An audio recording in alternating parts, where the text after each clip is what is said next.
किया। क्यों श्री कृष्ण ने शिशुपाल की 100 गलतियों को माफ किया। शिशुपाल वासुदेव जी की बहन और छेदी के राजा दमघोष का पुत्र था। इस तरह से वह श्री कृष्ण का भाई था।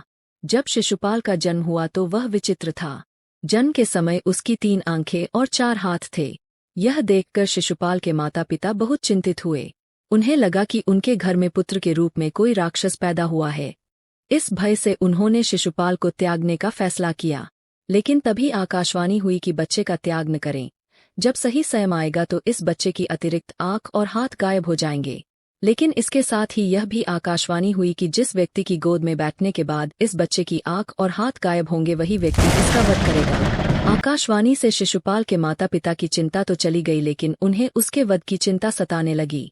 एक दिन कृष्ण अपने पिता वासुदेव की बहन यानी अपनी बुआ के घर आए। वहां शिशुपाल को देखकर उनके मन में स्नेह जागा और उसे अपनी गोद में बैठा लिया। गोद में बैठाते ही शिशुपाल की अतिरिक्त आंख और हाथ अदृश्य हो गए। आकाशवाणी याद आ गई। इस घटना के बाद शिशुपाल की माता परेशान हो गईं और उन्होंने भगवान श्री कृष्ण से शिशुपाल का वध न करने का वचन लिया। भगवान अपनी बुआ को दुख नहीं देना चाहते थे, लेकिन विधि के विधान को वे टाल भी नहीं सकते थे। इसलिए उन्होंने अपनी बुआ से कहा कि वे शिशुपाल की 100 गलतियों को माफ कर देंगे, लेकिन 101वीं गलती पर उसे दंड देना ही पड़ेगा।